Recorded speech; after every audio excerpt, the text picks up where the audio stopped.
बिया की वजह से सूरज और ईशा के रिश्ते में खटास आ चुकी है। जी हाँ, बिया जो सबकी नज़रों में बेचारी लग रही है, असल में एक बहुत बड़ा खेल खेल रही है। क्या कभी ऐसा हुआ है कि किसी की मासूमियत पर यकीन करते करते आपने खुद को ही धोखे की दीवारों में कैद पाया हो? एक ऐसा सच जो इतना गहरा हो कि रोशनी भी उस तक ना पहुंच पाए। आज की कहानी कुछ ऐसी ही है, जहां प्यार, पछतावा और धोखा तीनों एक ही छत के नीचे सांस ले रहे हैं। सूरज, वो लड़का जो अपनी गलती का बोझ ढोते ढोते अब एक परछाई बन चुका था। उसकी आंखों के सामने बार बार वही रात घूम जाती, आतिशबाजी की वो चमक, वो धमाका और फिर बिया की चीख। उसे लगता था उसकी एक लापरवाही ने बिया की जिंदगी से हमेशा के लिए उजाला छीन लिया है। दिन रात वो बिया की देखभाल में लगा रहता। खुद से नजरें मिलाने की हिम्मत अब उसमें नहीं बची थी। एक रात जब सब सो चुके थे, ईशा धीरे से उसके पास आई। सन्नाटे में उसकी आवाज एक मरहम जैसी लगी। सूरज, उसने कहा, तुम खुद को जितना दोषी मानोगे उतना ही बिया को कमजोर करोगे। जो हुआ वो हादसा था, तुम्हारी गलती नहीं थी। सूरज की आंखें भर आई। अगर उस दिन मैंने वो रॉकेट जलाने की जिद ना की होती तो आज बिया की आंखें। ईशा ने बात काट दी। अगर मगर में उलझे रहोगे तो कभी इस गिल्ट से बाहर नहीं निकल पाओगे। बिया को तुम्हारी मजबूती चाहिए, तुम्हारा गम नहीं। सूरज चुप हो गया, लेकिन उसके भीतर बैठी हुई चट्टान अपराध बोध की अब भी हिली नहीं थी। घर में हलचल थी। डॉक्टर आए हुए थे। सबकी आंखों में उम्मीद थी। ताइमा, रिया, ईशा और सूरज सब उनकी तरफ देख रहे थे। डॉक्टर ने रिपोर्ट देखी और फिर एक ठंडी सांस लेकर बोले, हमें अफसोस है, मिस बिया की आंखों के ऑप्टिक नर्व्स पूरी तरह डैमेज हो चुके हैं। अब उनके देखने की संभावना नहीं है। कमरा ठहर गया। रिया के आंसू बहा निकले। ताइमा ने ईश्वर को कोसा और सूरज पत्थर बन गया। लेकिन उस कमरे के कोने में लेटी बिया, उसके चेहरे पर जो मासूमियत थी, वो कुछ छुपा रही थी। सबकी नजरें हटते ही उसके होठों पर एक हल्की कुटिल मुस्कान उभरी। रात का सन्नाटा फिर लौट आया।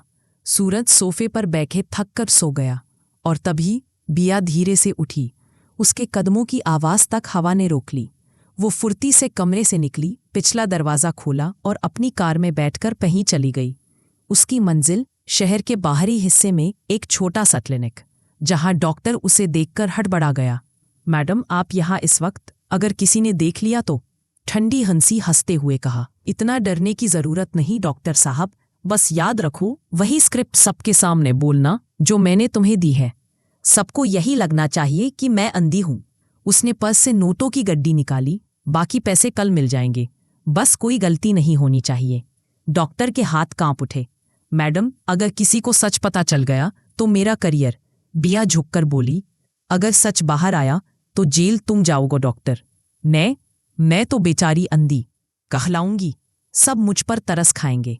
कमरे में सन्नाटा छा गया। डॉक्टर की पेशानी पर पसीना झलक आया। उसी वक्त मंदिर से लौट रही अदिति का रास्ता उसी क्लिनिक के पास से गुजरा। उसकी नज़र बिया की कार पर पड़ी।